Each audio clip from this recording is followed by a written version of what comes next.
मैं तो उसको एक अच्छा काश्तकार बनाना चाहता था। मेरा ड्रीम होता था कि ना मेरे पास अच्छी गदा गाड़ी, ये मेरा बड़ा बहुत परफेक्ट ड्रीम था मेरा ये। सर कैसे मतलब स्टार्ट कहाँ से किया आपने? स्टार्ट गांव में रहते थे हम तो शुरू से ही। हम्म। तो मैं प्योर टिपिकल जो काश्तकारी वाला ज़हन था सारे का सारा, अच्छा। गाय भैंसे रखनी है, सारी की मतलब सारी चीजें बड़े शुरू से ही। जिम्मेदार है, मतलब वही जमींदार सारा खानदान जो भी है। हाँ, हमारा फैमिली सिस्टम कुछ इस तरह का था। जो मेरे वाले साहब हैं वो टीचर थे स्कूल के, लेकिन साथ ही अपनी खेती बाड़ी रखी हुई थी। अच्छा स्कूल से अच्छा, आके माशाल्लाह। उनके साथ ही चला जाता था उधर गाँव में। तो मतलब अब वाले साहब इस उधर गांव हिसाब में से, टीचर है? हाँ गाँव में टीचर। अभी तो रिटायर हो चुके हैं, लेकिन तब थे जब हम बचपन में थे, सारी चीजें तो उसी इन्वायरमेंट में था सारी चीजें ना। तो आप बड़े हैं सबसे? नहीं, मैं सबसे छोटा हूँ।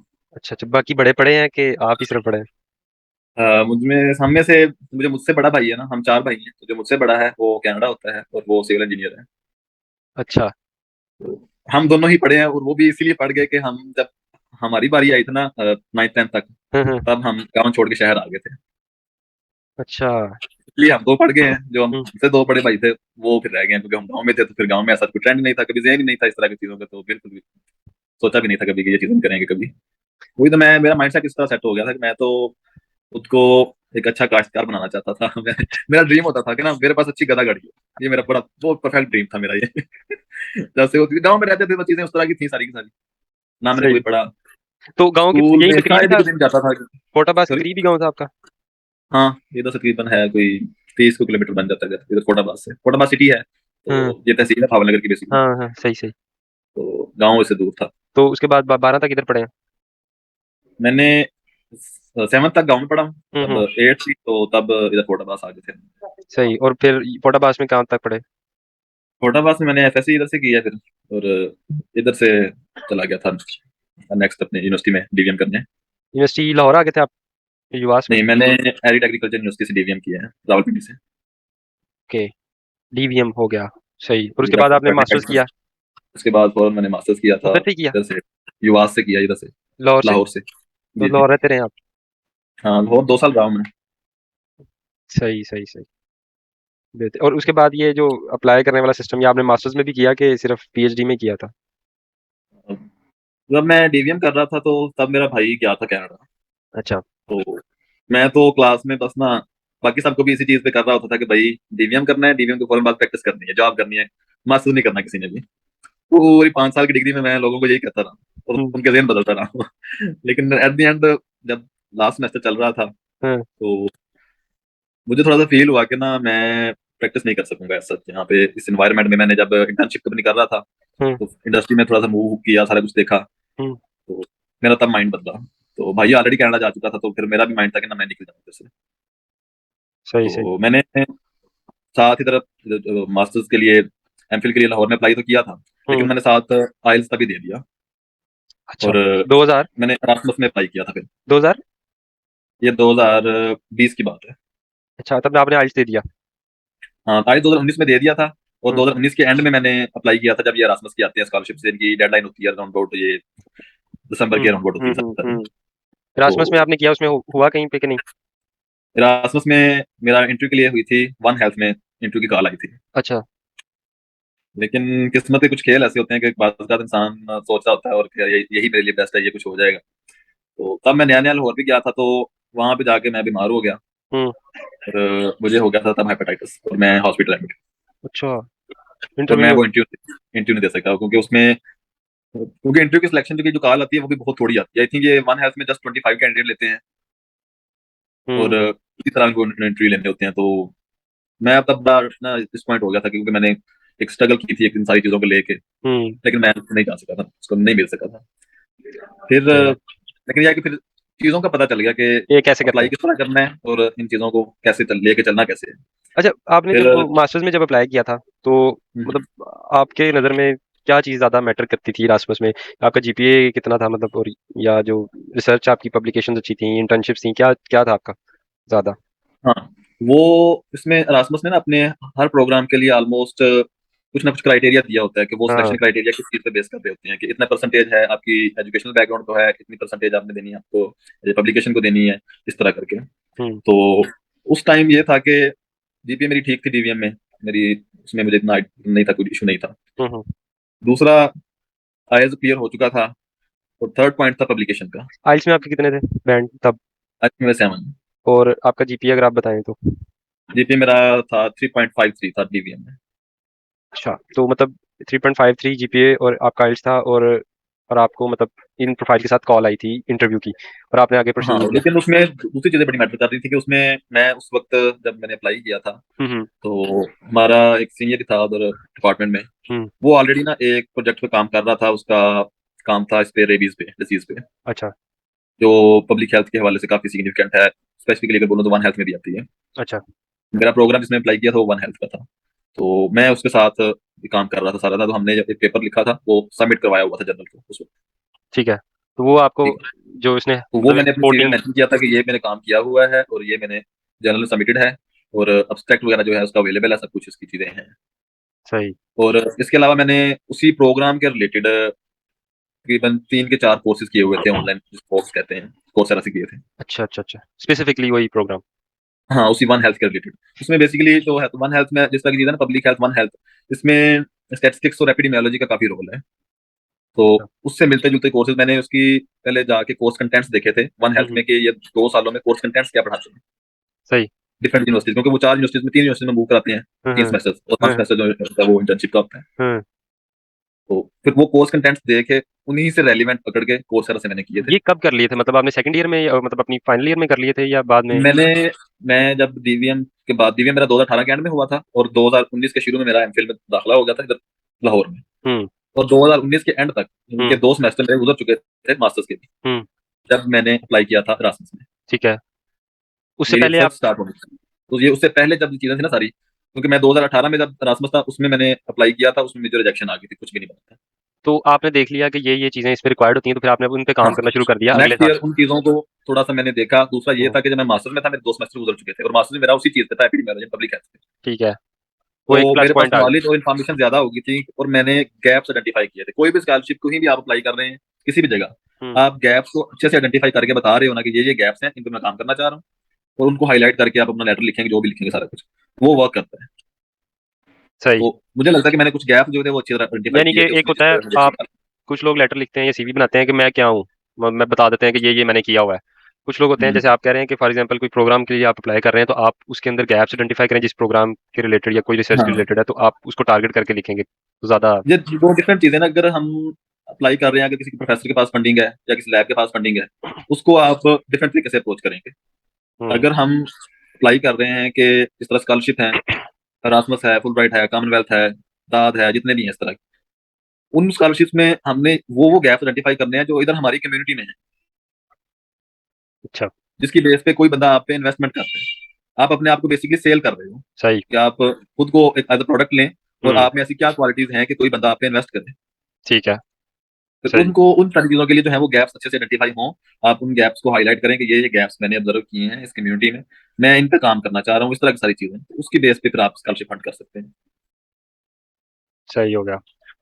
तो ये जो गैप्स आइडेंटिफाई करने वाला काम है, ये उस सूरत में ही हो सकता है जब आपकी ग्रिप हो उस सब्जेक्ट के ऊपर। हाँ, उस सब्जेक्ट में थोड़ी सी ग्रिप हो, आपने उसके बारे में पढ़ा हो, आपके पास थोड़ा बहुत बैकग्राउंड नॉलेज हो, जिसकी बेस पे आप चीजों को आइडेंटिफाई करेंगे, ये चीजें यहाँ यहाँ से पिक कर सकती है, जा सकती हैं। वैसे पाकिस्तान में आपके ख्याल में क्या है इसका डीवीएम का स्कोप है? डीवीएम में पाकिस्तान में डीवीएम का स्कोप अच्छा खासा है। यहाँ पे वेटनेरियन अच्छी प्रैक्टिस कर रहे हैं। अच्छा उनका इसमें ये है ना कि आप, पहली बात ये है कि पाकिस्तानी मार्केट में अभी जॉब थोड़ी सी कम है। हुँ। तो डीवीएम एक प्रोफेशनल डिग्री है। हुँ। आप इन केस अगर जॉब नहीं भी करते, आप अपनी प्रैक्टिस शुरू कर लें, अपना क्लिनिक खोल लें, अच्छा, और आप अच्छी खासी एक इसमें अमाउंट अर्न कर सकते हैं सारी चीजों से। एक ये थोड़ा-सा मिसकंसेप्शन है कि जो डीवीएम है ना, वो सिर्फ़ ये जो जानवर हमारे गाय भैंसों को डील करते हैं। डीवीएम के अंदर ये फिशरीज़ वगैरह या इंसेक्ट्स के ऊपर काम ये भी आता है कि नहीं? या जो जैसे फॉर एग्जांपल वायरसेस हाँ, जो इन चीज़ें या। इंसेक्ट्स जो हैं, इंसेक्ट्स पे ऐसा काम नहीं आता, लेकिन ये है कि इंसेक्ट्स इस तरह कह लें कि जिस तरह टिक्स वगैरह हैं, टिक बॉर्न डिजीजेज हैं, इस तरह की चीजें हैं, वो आती हैं। इसमें माइक्रोबायोलॉजी का प्रॉपर सेक्शन है, फिजियोलॉजी का प्रॉपर सेक्शन है। जिस तरह भी मैं खुद हूँ, अब मैं डीवीएम हूँ, उसके बाद मेरी जो मास्टर्स है वो एपिडेमियोलॉजी एंड पब्लिक हेल्थ में, अच्छा, और मेरी रिसर्च ट्यूबरक्लोसिस पे थी। टीबी पे।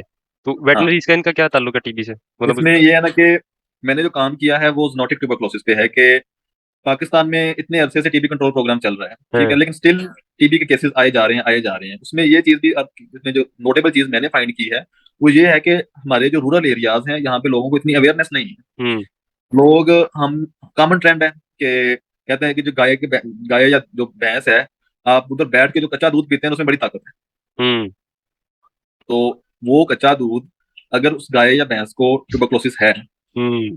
वो डायरेक्ट आप ले रहे हैं और वो टीबी आपको ट्रांसफर हो रही है, सही। ठीक। और अगर किसी गाय या भैंस को ट्यूबरकुलोसिस है, जो कि है पाकिस्तान में इसके काफी केसेस हैं, हम्म। और वो आप उस जानवर के पास आप सांस ले रहे हैं, उसके पास जा रहे हैं, सारा कुछ कर रहे हैं, क्योंकि हम्म। ये थ्रू एयर ट्रांसफर होती है, जिस तरह ह्यूमन में होता है कि कहते हैं कि टीबी हम्म। वाले पेशेंट से थोड़ा सा दूर रहना चाहिए, हम्म। तो वैसे ट्रांसफर होती है। तो उस वजह से जूनोटिक केसेस जो है ना वो आ रहे हैं। तो सही सही। ये ऑब्जर्वेशन सारी मेरी ड्यूरिंग मास्टर्स थी, और इन्हीं चीजों के जब ये काम कर रहा था, इन्हीं मैंने साथ साथ मुझे गैप्स जो है वो प्रॉपर पता चलते जा रहे थे कि ये चीजें यहाँ यहाँ पे लैग कर रही हैं, पाकिस्तान में ये चीजें ऐसे हो रही हैं, तो इनको कैसे एड्रेस किया जाए, इनको कैसे चीजों पे, वो मेरे लिए एक बड़ी बेनिफिट रही सारी की सारी चीजों के, मैं उनको ऑब्जर्व करता रहा हूँ। मेरे हम्म। अपने एक प्रॉपर एक प्रपोजल मेरे लिए बनता जा रहा था, प्रॉपर एक सर प्रपोजल बनता जा रहा था। सही। अच्छा यासिर भाई, इसमें पाकिस्तान में जो डीवीएम के ऊपर कोई लैब्स हैं या कोई रिसर्च इंस्टीट्यूट्स बने हुए हैं पाकिस्तान में, या जैसे युवास है, इनमें कोई स्टेट ऑफ द आर्ट काम है? हाँ, बेसिक हाँ ऐसे ही है। क्योंकि यहाँ लाहौर में कूपर रोड में है डिजीज डायग्नोस्टिक्स लैब्स हैं प्रॉपर, वो पूरी अच्छा। का पूरा अदारा है, वहाँ पे सारी की सारी लैब्स बनी हुई हैं। वो काम ही इसी चीज पे कर रहे हैं। पूरे पंजाब में जो प्रोविंशियल लैब्स हैं उसमें अलग हम्म। सेक्शन बने हुए हैं, न्यूट्रिशन की लैब है, ये पैरासाइटोलॉजी की लैब है, ये वायरोलॉजी सेक्शन है, ये इम्यूनाइजेशन का है। एक तो ये सेक्शन है जो पूरे पंजाब से आप सैंपल भेजते हैं उधर, हम्म। आपको कोई भी इशू है तो वो फ्री ऑफ कॉस्ट आपको उसको टेस्ट करके देंगे, आपके एनिमल सैंपल जो भी हैं। सही। तो कोई ठीक है, बच्चा अगर करना चाहता है तो उसके लिए अपॉर्चुनिटी मतलब प्रॉपर मौजूद है? बिल्कुल है। दूसरा इसमें एक अलग से अदारा जो है जो प्रॉपर रिसर्च बेस है, उसका नाम है वेटनरी रिसर्च इंस्टीट्यूट, वीआर। सही। वहां पे वेटनरी की वैक्सीन, वेटनरी की मेडिसिन सारी की हम्म। सारी वहां पे बनती है, वहां पे रिसर्च चलती है। इवन कि अगर ये कोलैबोरेशन में चीजें वर्क करती हैं। अब युवास में ही डिफरेंट प्रोजेक्ट्स चल रहे हैं। हम्म। इस तरह ये है, अभी हमारे डिपार्टमेंट में ये चल रहा था प्रोजेक्ट, वो वीआरआई के साथ मिलकर काम कर रहे थे, एक वैक्सीन पे काम कर रहे थे। अच्छा। ठीक है, तो वो वैक्सीन जब प्रिपेयर हो जानी है, फिर ये सारी की सारी बेसिकली वो एक फार्मूला कह लें जिस तरह आम अल्फाज में, वो फिर सारा का सारा उधर ट्रांसफर कर दिया जाता है वीआरआई में, वहां पर इसकी मैस प्रोडक्शन होती है उस मैथ वैक्सीन प्रोडक्शन की। होती है। हाँ, सही फिर वो सही। लोकली डिस्ट्रीब्यूट होती है। इस तरह सही है। लिंक काम यूनिवर्सिटी उस वीआरआई के साथ भी लिंक है, वीआरआई एज सच खुद एक अदारा है जो खुद काम कर रहा है सारी सारी चीजों पे। बेहतरीन। और फिर उसके बाद मास्टर्स में जब आपने स्टार्ट किया इधर इधर से यहाँ पे युवास में, तो फिर दोबारा से रिसर्च पेपर आपने पब्लिश किए? हाँ, इसमें फिर ये था कि मैंने खुद से एक एपिडेमियोलॉजिकल स्टडी कंडक्ट की जूनोटिक ट्यूबरकुलोसिस के हवाले से, जो मेरी रिसर्च थी। हम्म। उसमें लोगों में अवेयरनेस चेक की कि लोग कितनी अवेयरनेस रख रहे हैं इस डिजीज के बारे में, तो वो भी एक बेसिकली एक रिसर्च फार्म रिसर्च की एक किस्म है, सर्वे बेस्ड स्टडी वो। सही। उसमें मैंने एक पेपर लिखा है, वो सबमिटेड है। उसके अलावा मेरी अपनी जो मास्टर्स की रिसर्च थी, जो हम्म। मैंने जिसमें मैंने थीसिस लिखा है, ये चीज लिखा है। उसमें, हाँ, उसमें वो लैब लैब वर्क भी था, तो सर्वे बेस्ड चीजें भी थी, सारी की सारी चीजें वो मैंने अपने डिस्ट्रिक्ट भावनगर से की थी सारी की सारी। अच्छा। तो एक चीज वो होगी साथ। तो इसमें ये था कि मेरा रिसर्च पे ग्रिप आ गई। मीन वाइल हम जो उधर रूममेट थे, मेरा एक और दोस्त है, हमने मिलके एक ऑर्गेनाइजेशन बनाई थी फिर, कि organisation of zoonotic disease awareness and control. अच्छा। वो इन चीजों को जो हमने ऑब्जर्व की थी, इन चीजों को देखते हुए मैंने की ऑर्गेनाइजेशन बनाई थी, जिसमें फिर हम लोकल कम्युनिटी को, मैं जब भी ये सैंपल लेने जाता था, जब मैंने रिसर्च कंडक्ट की थी, तो वहां भी गांव में जाता था एनिमल्स के साथ, जब सैंपल लेना है तो उसके साथ जो उसके ओनर्स हैं, हम्म। तो उनको साथ साथ एजुकेट करता था जूनोटिक डिजीज के बारे में। बेहतरीन। सही। तो इस तरह ये सारी ऑर्गेनाइजेशन जो बनाई थी वो इस तरह वर्क कर रही थी कि फिर गांव वालों को कहते थे कि कोई हमें दिन दें, हम उस स्पेसिफिक दिन में आके यहाँ पे आपको एक छोटा सा एक सेमिनार सब करवा लेते हैं, जिसमें नो डाउट उनको इंटरेस्ट होता है अपने मुताबिक उनको, तो अगर उनको कहते हैं ना कि हमने आप लोगों को एजुकेट करना है, तो वो कभी भी ना आते। फिर हम उनको ये कहते थे कि हम आपके गाँव गाँव आएंगे, हम हम्म। आपके एनिमल्स को चेक करेंगे, आपको एनिमल डिजीजेज के बारे में बताएंगे। हम्म। सही। तो वो अब ये सुनने आते थे, तो उसी टाइम हम उनको ये भी बता देते थे कि ये रिस्क हैं पब्लिक हेल्थ के हवाले से, तो इनको भी जरा नोटेबल रखें, इनको भी चीजों को जरा अपने माइंड में रखें कि ये जो क्योंकि ये मिथ्स बनी हुई है कुछ, हम्म। तो उनको थोड़ा सा एड्रेस करना हमारा जरूरी काम था। एक साइड ये थी उस ऑर्गेनाइजेशन की, दूसरी ये थी फिर कि हमने उसकी प्रॉपर वेबसाइट बनाई हुई थी, सारा कुछ इसमें चीजें हैं। फिर हम इंटरनेशनल कोलैबोरेशन के साथ यूएस में और यूके में एक तो प्रोफेसर थे, हम्म। उनको हमने अप्रोच किया। सीडीसी जो है, ये डिजीज कंट्रोल जो है पूरा अदारा है इंटरनेशनली, हम्म। उनसे एक बंदे से कांटेक्ट किया। फिर उनकी कोलैबोरेशन से हम प्रॉपर सेमिनार वेबिनार करवाते थे, सही। जो डीवीएम वाले लड़के या रिसर्च बेस्ड जो स्टूडेंट्स थे सारे, उनको सारी की सारी चीजों एड्रेस करने के लिए सारी चीजों, तो वो उसी ऑर्गेनाइजेशन के थ्रू करते थे। तो ये हमारा एक वॉलंटियर वर्क था। तो ये इतनी अवेयरनेस कैसे आई आपको बैचलर्स और मास्टर्स में? क्या ये माहौल इस तरह का है वहाँ पे, या ये पर्सनल ये लेवल पे? अवेयरनेस ये अवेयरनेस सारी की सारी मैंने तो मास्टर्स में ली है जाके। हम्म। जब एक रिसर्च एनवायरनमेंट में गया हूँ, चीजों को देखा है कि कुछ। रिसर्च होती कैसे है? हाँ, ये सारी चीजें चलती कैसे हैं, कुछ इंटरनेशनल चीजें ऑब्जर्व की, क्योंकि मैंने फिर जो अपने अब्स्ट्रैक्ट्स थे, जो अपनी कुछ रिसर्च थी, मैंने मास्टर्स के हम्म। दौरान ही एक दो इंटरनेशनल जो कॉन्फ्रेंसेस थी उसमें मैंने प्रेजेंट किया। फिर उधर से देखा कि चीजें चल कैसे रही हैं, कि वो जो इंटरनेशनल चीजों को कैसे देखा जा रहा है। सही। फिर उसी थीम के पेश नजर जो है वो अपनी फिर ऑर्गेनाइजेशन बनाई हमने। क्योंकि डीवीएम के हैं हम, लेकिन साथ साथ जो है आईटी में थोड़ा सा टच था, जो मेरा मेरा थोड़ा बहुत है, लेकिन जो मेरे साथ जो लड़का है जिसने बनाई थी उसका काफी ज्यादा है। तो ये जो वेबसाइट वगैरह बनानी है भी उसने खुद ही बना ली सारी की सारी चीजें इस तरह की। अच्छा। और पार्ट टाइम हम फ्रीलांसिंग करते रहते हैं, ग्राफिक डिजाइनिंग मैं भी फ्रीलांसिंग करता हूँ, वो लड़का भी करता है। क्या बात है। तो तो ये ये चीजें फिर इस तरह वर्क आपने करती हैं। मतलब ये जो अब फुल ब्राइट के लिए आपने अप्लाई किया, ये आपने मास्टर्स कंप्लीट होने के बाद किया कि मास्टर्स कंप्लीट मतलब ड्यूरिंग मास्टर्स आपने ये अप्लाई करना शुरू कर दिया था? और जीआरई कब दिया आपने? हाँ, इसका माइंड था कि इसमें अप्लाई करना है।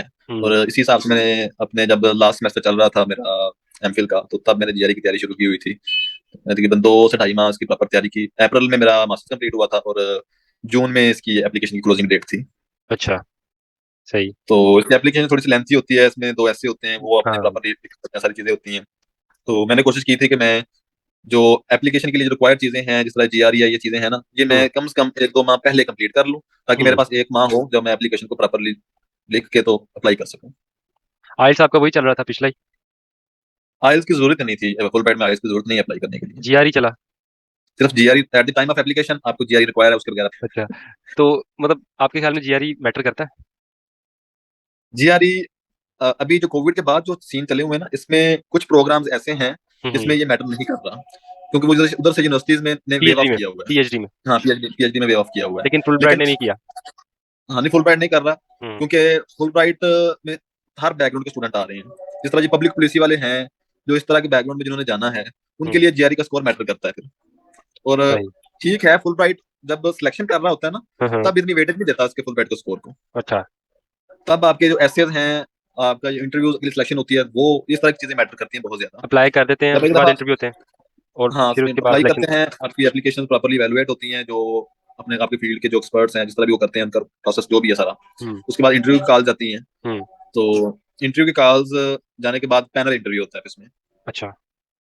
उसमें कुछ यूएस से भी 1-2 बंदे बैठे होते हैं, और इधर पाकिस्तान से भी बैठे होते हैं। हम्म। और वो कोशिश करते हैं कि जिस फील्ड से आपका ताल्लुक है, उसी फील्ड के बंदे बैठाए जाए, अच्छा।